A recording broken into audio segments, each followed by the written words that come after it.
Welcome, everyone. I am absolutely thrilled to have you here for this explainer.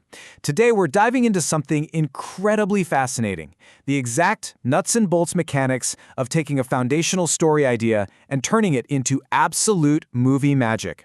We're going to look at how you transform a basic, kind of flat summary into a fully realized, living, breathing cinematic script.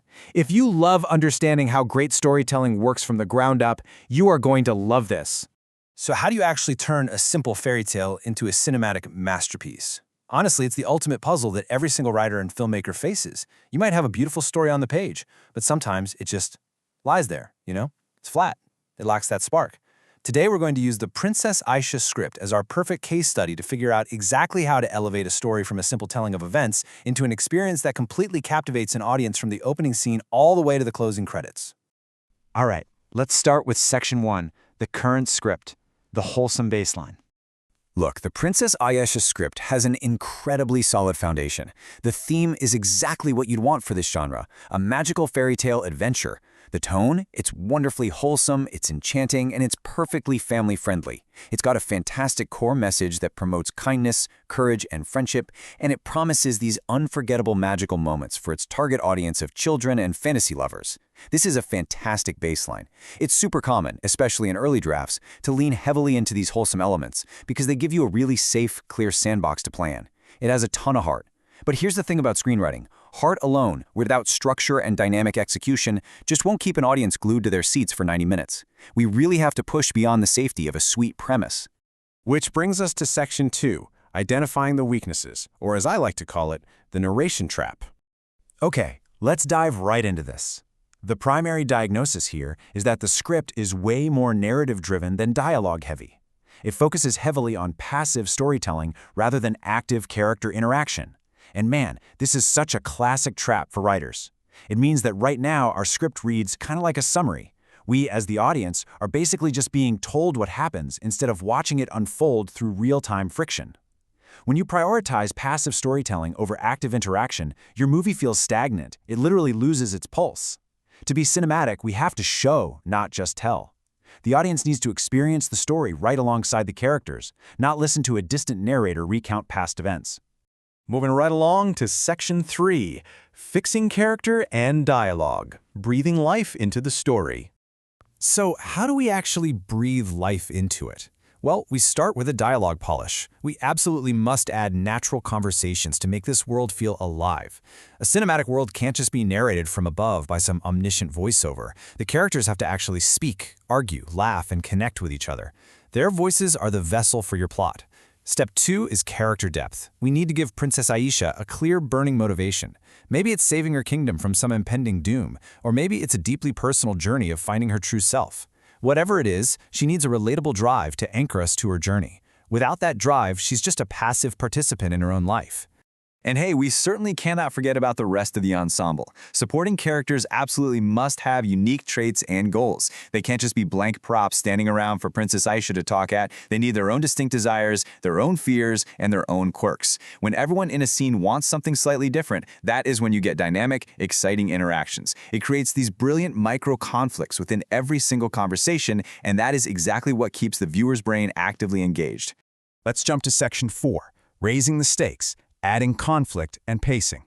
If you want this story to survive, it requires conflict clarity. You need to introduce a strong antagonist or a massive central challenge. Just imagine Asha facing off against a powerful, cunning rival sorcerer, or having to navigate a really brutal test of loyalty with her best friend. These elements instantly raise the stakes and the tension. And without tension, your story has zero momentum. Conflict is literally the engine that drives a cinematic masterpiece forward. It forces your characters to make incredibly difficult choices, and choices, ultimately, are what reveal true character. Now, once you establish that conflict, you have to manage how it unfolds over time, right? That comes down to essential scene pacing and emotional beats. You've got to balance the awe of magical exploration with grounded emotional moments. You must ruthlessly avoid those long narration-only sections we talked about earlier. Instead, mix in snappy dialogue and exciting action, and crucially, inject emotional beats, humor, suspense, or really heartfelt scenes. Think about a scene where Asha comforts a terrified friend, faces her own deepest fear, or makes a profound sacrifice. Mixing action with these deep emotional beats cures a stagnant pace completely. It gives the audience a chance to catch their breath before you plunge them right back into the adventure. All right, here's where it all comes together. Section 5, the script transformation before and after. Let's do a rapid-fire before and after to see this in action. We'll begin with dialogue. The original script suffered from relying on minimal narration. The cinematic fix? Add character-driven conversations. We are replacing that distant, stagnant storytelling voice with vibrant, active dialogue that reveals character in real time. This immediately pulls the audience out of the summary phase and drops them right into the room with the characters. With dialogue in place, we address the core friction. We shift from a general magical adventure, which, sounds nice but totally lacks dramatic focus, to introducing a clear antagonist or central challenge. This is a monumental shift. It takes the plot from a vague sequence of events and gives it laser focus and high stakes. Now, every single action our protagonist takes actually has a purpose, pushing them closer to or further from overcoming that central obstacle. That high-stakes plot then requires a really rich world to support it. While the original baseline had Princess Aisha as the main and honestly almost sole focus of the entire story, the necessary upgrade is to develop supporting characters with unique roles.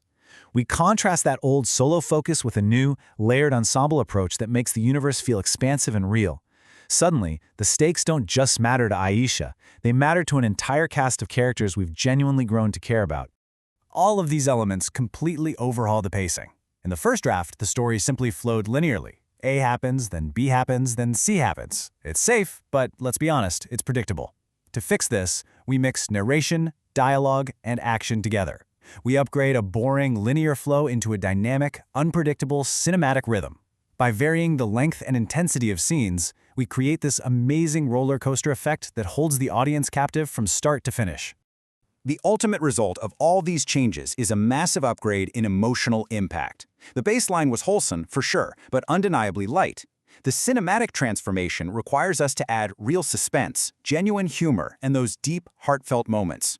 This final emotional upgrade takes the story from being merely cute to becoming a deeply resonant, powerful experience that audiences will carry with them and remember long, long after the credits roll. So, I'll leave you with this. Which of these cinematic fixes does your script need most? Whether you're writing a fairy tale, outlining a thriller, or you're just someone who loves analyzing cinema, the line between a story that is simply told and a story that is felt comes down to these exact mechanics. The next time you watch a cinematic masterpiece, look closely. Can you spot the exact moment the writer stopped narrating and started making you live the story? Thank you so much for joining me for this explainer, and happy writing!